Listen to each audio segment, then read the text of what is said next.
أعوذ بالله من الشيطان الرجيم بسم الله الرحمن الرحيم يمنون عليك أن أسلموا قل لا تمنوا علي إسلامكم بل الله يمن عليكم أن هداكم للإيمان إن كنتم صادقين إن الله يعلم غيب السماوات والأرض والله بصير بما تعملون صدق اللہ العلی العظیم۔ یہ سورہ حجرات کی آخری آیتیں ہیں۔ سورہ حجرات کے اندر اللہ تبارک و تعالی نے امن، سلامتی، شرافت اور اخلاق کی بہت ساری چیزیں سمجھائیں کہ اگر اپنے علاقے کے، اپنے محلے کے ماحول کو صحیح کرنا ہے تو اس کے لیے بنیادی طور پر شرائط اور اصول کون سے ہیں۔ اس سے پہلے والی جو سورتیں تھیں، سورہ محمد اور سورۃ الفتح، ان کے اندر جہاد کا تذکرہ تھا۔ جہاد کے ذریعے سے دشمن کا رعب جب ٹوٹ گیا اور اسلام کا بول بالا ہوا تو ابھی اسلامی نظام حکومت کیا ہونا چاہیے، کس طریقے سے اپنی عوام کو سنبھالنا چاہیے، انتشار سے، اختلاف سے بچانا چاہیے، اس کے لیے اللہ تعالیٰ نے سورہ حجرات کے اندر بنیادی اصول بیان فرمائے۔ سب سے پہلے اللہ تبارک و تعالیٰ نے فرمایا کہ آپ پیغمبر کریم کی بات مانو اور اللہ تعالیٰ کے دیے ہوئے اصولوں کو مانو، ان سے زیادہ اپنے آپ کی بات کو فوقیت نہ دو۔ اور پھر پیغمبر کریم صلی اللہ علیہ وسلم چونکہ امیر ہیں تو اس کے سامنے زور سے باتیں کرنا بھی منع ہے۔ زور زور سے باہر سے چلا چلا کر کے پکارنا، اے محمد اخرج الینا، باہر تشریف لائیں، یہ کہنے کی اجازت نہیں ہے۔ آپ انتظار کرتے رہیں۔ اگر کوئی بھی سنی سنائی بات آ جاتی ہے تو اس پر بھروسہ نہ کریں ورنہ فساد مچے گا۔ پہلے کوئی بھی بات ہو تو اس کی تحقیق تفتیش کرو۔ ایسا نہ کہ تمہارے کان میں کسی نے بولا کہ وہ تجھے گالی دے رہا تھا، تو 10 گالیاں تو اپنی طرف سے نکال دے، یہ فساد ہوگا۔ اور اگر کوئی آپس میں دو بندے ٹکرا جاتے ہیں، اختلاف کرتے ہیں تو آپ ان کے اندر صلح کراؤ۔ اگر آپ کو سمجھ میں آتا ہے کہ ایک طرف سے زیادتی ہو رہی ہے تو تم سارے مل کر کے اس زیادتی کرنے والے کی زیادتی کو روکو، نہیں تو فساد مچے گا۔ اگر روک دیا تو پھر وہی صلح ہو جائے گا۔ اور اس کے اندر اپنی بھائی بندی کو، اپنے رشتہ داری کو اور اپنی قوم کو نہ دیکھو، انصاف کو دیکھو کہ انصاف کیا ہے۔ اور آپس میں مسلمان بن کر کے، بھائی بن کر کے رہو۔ اور جیسے بھائی آپس میں ایک دوسرے کے ساتھ ناراضگی بھی ہوتی ہے تو لیکن وہ ساری تھوڑی ہی دیر میں بھلا دیتے ہیں، تو سارے مسلمان آپس میں ایسے ہی رہو۔ کوئی قوم کسی کی مذاق نہ اڑائے، عورتیں عورتوں کی مذاق نہ اڑائے، ایک دوسرے کے نام نہ بگاڑو، ایک دوسرے پر تانے نہ لگاؤ۔ اگر ایسی غلطیاں ہو گئی ہیں تو اللہ تعالیٰ سے بھی معافی مانگو، ان لوگوں سے بھی معافی مانگو جن کی تم نے غیبت کی ہے، جن کے اوپر تم نے تو کوئی تہمت لگائی ہے۔ بدگمانی نہ کرو۔ بدگمانی کرو گے تو آہستہ آہستہ دل کے اندر نفرت پیدا ہو جائے گی۔ بدگمانی کرنا خود گناہ کا کام ہے۔ کسی کی جاسوسی نہ کرو، اس کے پیچھے لگے رہو، دیکھو کہاں جاتا ہے، کیا کرتا ہے، نہیں۔ غیبت نہ کرو۔ غیبت کھانا تو ایسا ہے جیسے کسی کا گوشت نوچ کر کے کھا لینا۔ اللہ تعالیٰ سے ڈرتے رہو گے تو پھر ان کاموں سے بچنا آسان ہو جائے گا۔ کوئی کسی سے معتبر نہیں ہے، کوئی کسی سے زیادہ عزت والا نہیں ہے۔ عزت ہے تو صرف اور صرف دین کی اندر ہے، دین کے اندر جو اتنا آگے ہے وہ عزت کے حقدار ہے، ورنہ سارے حضرت آدم اور بی بی حوا کے بچے ہیں۔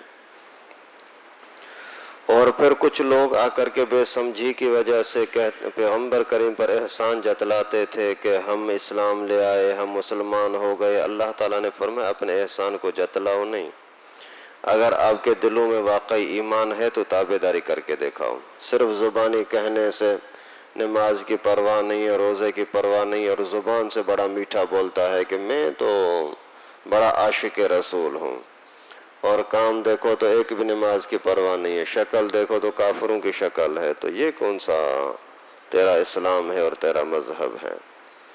تو یہاں سے آگے جو اللہ تعالیٰ کی اسی سورۃ مبارکہ کی میں نے آیتیں تلاوت کی، اس کے اندر بھی اسی طرح کا تذکرہ ہے کہ کچھ لوگ پیغمبر کریم صلی اللہ علیہ وسلم کے پاس آ کر کے احسان جتلاتے تھے، یا اللہ کے رسول دیکھو ہم جلدی مسلمان ہو گئے، ہم نے آپ کے ساتھ لڑائی نہیں کی، ہم نے آپ کے خلاف کوئی بھی جنگ نہیں لڑی، آپ کی طرف سے ہمارے پاس دعوت پہنچی، ہم مسلمان ہو گئے۔ تو اللہ تبارک و تعالیٰ نے ان کو منع فرمایا کہ آپ احسان کیا جتلاتے ہو کہ ہم مسلمان ہو گئے؟ اگر آپ کے دل میں ایمان ہے تو یہ اللہ کا تم پر احسان ہے کہ تمہیں یہ راستہ دکھلایا۔ اگر کوئی بندہ نمازی ہے تو اللہ کا احسان ہے کہ اس کو نماز پڑھنے کی توفیق بخشی۔ اگر کوئی بندہ کوئی غریبوں کی اور فقراء کی مدد کرتا ہے تو یہ اللہ کی مہربانی ہے کہ اس کو اس کام میں لگا دیا ہے۔ پیغمبر کریم صلی اللہ علیہ وسلم کا فرمان ہے کہ جس بندے کے ساتھ اللہ تعالیٰ بھلائی کا ارادہ فرماتے ہیں تو لوگوں کی ضرورتیں اس کی طرف پھیر دیتے ہیں۔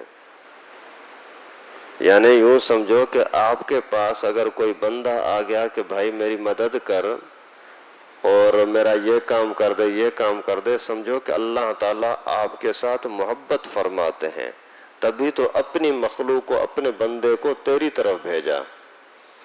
تو یہ اللہ کا احسان ہے تم پر کہ آپ کو دین کے لیے چنا ہے اگر دل میں ایمان ہے، لیکن اگر ایمان نہیں ہے اور منافقانہ تمہاری باتیں ہیں تو پھر احسان کس چیز کا جتلا رہے ہو؟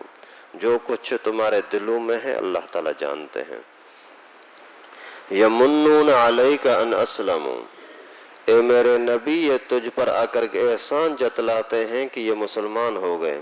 قل لا تمنوا علی اسلامکم، آپ ان سے کہہ دو کہ مجھ پر کوئی احسان نہ جتلاؤ اپنے اسلام لانے کا، بل اللہ یمن علیکم ان ہداکم للایمان ان کنتم صادقین، بلکہ اللہ تبارک و تعالیٰ تم پر یہ احسان فرما رہے ہیں کہ تمہیں ایمان کی ہدایت دی اگر تم اپنی باتوں میں سچے ہو۔ تم جو کہہ رہے ہو کہ ہم مسلمان ہو گئے، اگر واقعی تمہارے دل میں ایمان اور اسلام ہے تو اللہ کا تم پر احسان ہے کہ یہ راستہ دکھلایا، اللہ کا تم پر احسان ہے کہ مسجد میں آنے کی توفیق بخشی، قرآن پاک سننے کی توفیق بخشی، ورنہ بہت سارے لوگ اس زمانے میں بھی آج کے زمانے میں بھی بڑے ہوشیار، بڑے دنیا کمانے والے اور بڑے ماہر لوگ، لیکن مسجد سے محروم ہیں، قرآن سے محروم ہیں۔ اللہ تعالیٰ نے آپ کو قرآن کی توفیق دی، ایمان اسلام کی توفیق دی، یہ اللہ کا احسان ہے۔ کسی بھی چیز کا احسان جتلانا یہ اللہ تعالیٰ کو برداشت نہیں ہے۔ لا تبطلوا اعمالکم بالمن والاذی، اللہ تعالیٰ نے قرآن میں حکم دیا کہ اگر اپنا احسان کسی پر جتلاتے ہو تو آپ کا سارا جو بھلائی کی ہے وہ ساری کی ساری تباہ ہو جائے گی، تیرے اعمال برباد ہو جائیں گے۔ آپ نے کسی کو کے ساتھ مدد کی، پھر دوسرے ٹائم پر اس کو تانا دے رہو، یار میں نے تو تیری اتنی مدد کی ہے، سمجھو کہ اپنا عمل برباد۔ اگر کوئی بندہ دینی لحاظ سے کسی مسجد کے ساتھ، مدرسے کے ساتھ احسان کر رہا ہے، تعاون کر رہا ہے، پھر بولتا ہے، احسان جتلاتا ہے، میں تو اتنا مسجد کے ساتھ کرتا ہوں، تو یہ احسان جتلانا ہے اور اپنے عمل کو برباد کرنا ہے۔ تو جب عام چیزوں کا احسان جتلانا جائز نہیں ہے تو اپنے مسلمان ہونے کا احسان جتلانے کا کیا مطلب؟ عمل جو کر رہے ہیں اپنے لیے کر رہے ہیں، اللہ پر، اللہ کے رسول پر کوئی احسان تو نہیں کر رہے ہیں۔ ایک موقع پر رسول اللہ صلی اللہ علیہ وسلم کے پاس کچھ لوگ آئے، آ کر کے شکایت کی کہ اللہ کے رسول اتنی تکلیفیں ہیں، کیا کریں؟ پیغمبر کریم صلی اللہ علیہ وسلم ناراض ہو گئے. فرمایا کہ تم آ کر کے اس تھوڑی بہت تکلیف کی وجہ سے میرے پاس شکایت لے کر کے آئے ہو؟ پہلے زمانے کے اندر تو ایسے ایسے لوگ بھی گزرے جن کو یہ کانٹوں کے ساتھ اور کینچی اور چھریوں کے ساتھ ان کے کھال کو اتارا گیا، ان کے جسم کو ٹکڑا ٹکڑا کیا گیا، لیکن اس کے باوجود کبھی بھی انہوں نے اللہ تبارک و تعالیٰ کی ناشکری نہیں کی.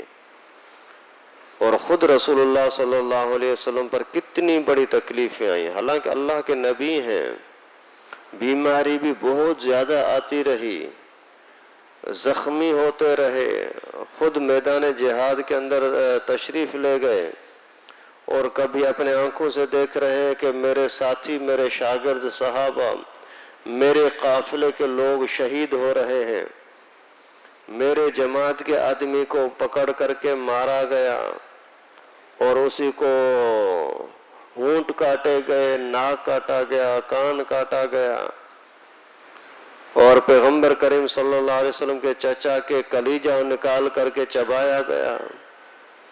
یہ اللہ کے نبی صلی اللہ علیہ وسلم خود جس قافلے کے اندر اس میں یہ تکلیفیں آ رہی ہیں، اور تمہیں اگر تھوڑا بہت کوئی بھی رزق کی تنگی آ جاتی ہے شکایت کرنے لگتے ہو، بیماری اگر تھوڑی سی آ گئی شکایت کرنے میں لگ گئے.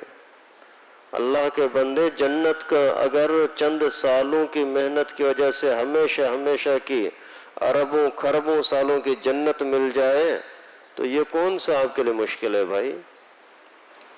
تو اللہ تعالیٰ فرماتے ہیں کہ لا تمنوا علی اسلامکم، اپنے اسلام کا احسان جتلانے کی کوشش نہ کرو، یہ بھی اللہ کا احسان سمجھو کہ اللہ تعالیٰ نے تمہیں مسجد میں آنے کی توفیق دی. اگر کوئی تکلیف پہنچے پھر آپ کے دل میں اگر شکر کی توفیق ہے اور صبر کی توفیق ہے، سمجھو کہ اللہ کی رحمت تمہاری طرف متوجہ ہے. لیکن اگر کسی تکلیف میں، پریشانی میں اگر چیخنا شروع کیا، او ہمیں تو کچھ بھی نہیں ہے، شکر اور صبر چھن گیا، تو پھر سمجھو کہ آپ کی ساری محنت برباد ہو گئی. اسی وجہ سے علماء نے لکھا ہے کہ نعمتوں کے اندر اپنے سے چھوٹوں کی طرف دیکھو اور تکلیفوں کے اندر اپنے سے بڑوں کی طرف دیکھو.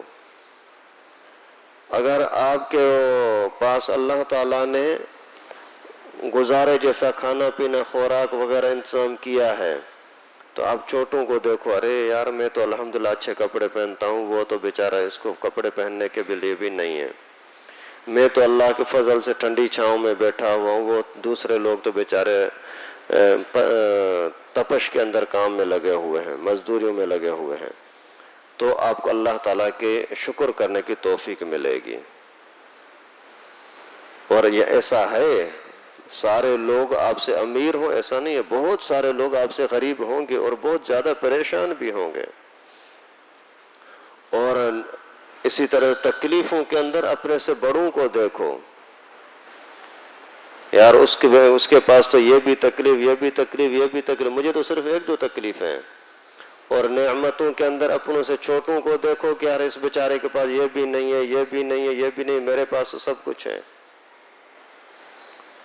تو اس وجہ سے اللہ تعالیٰ کے شکر ادا کرنے کی کوشش کیا کریں، تکلیف پر صبر کرنے کی کوشش کیا کریں. چیخنا چلانا اللہ تعالیٰ کی شکایت لوگوں کے ساتھ، یہ بہت ہی بے سمجھی کی بات ہے. ان اللہ یعلم غیب السماوات والارض، یقیناً اللہ تعالیٰ آسمان اور زمین کی چھپی چیزوں کو جانتے ہیں. کہاں کیا چھپا ہوا ہے، تمہارے دل میں کیا رکھا ہے، وہ بھی اللہ تعالیٰ جانتے ہیں. اگر واقعی ایمان ہے تو اس جیسے قیمتی چیز کوئی اور نہیں ہے، اللہ تعالیٰ اسی کا صلہ عطا کریں گے. لیکن اگر ایمان نہیں ہے تو وہ بھی اللہ تعالیٰ سے کوئی چھپی چیز نہیں ہے، اس کا بھی حساب کتاب کریں گے. واللہ بصیر بما تعملون، اللہ تبارک و تعالیٰ تمہارے اعمال کو دیکھنے والے ہیں، دیکھ رہے ہیں. کون کس کا کیا کردار ہے، کون کیا کر رہا ہے، کیا کہہ رہا ہے، سارا ریکارڈ اللہ تعالیٰ کے سامنے موجود ہے. اللہ تعالیٰ اسی کا حساب کتاب فرمائیں گے. رب العالمین سے دعا ہے کہ جو کچھ ہم نے اسی صورت کریمہ کے اندر پڑھا سنا اللہ تعالیٰ اپنی بارگاہ میں قبول فرمائے، عمل کرنے کی توفیق نصیب فرمائے۔ کوئی کمی کوتاہی ہو گئی تو اللہ تعالیٰ اپنے فضل و کرم سے معاف فرمائے۔ کل سے انشاءاللہ سورہ قاف۔ وآخر دعوانا ان الحمد للہ رب العالمین۔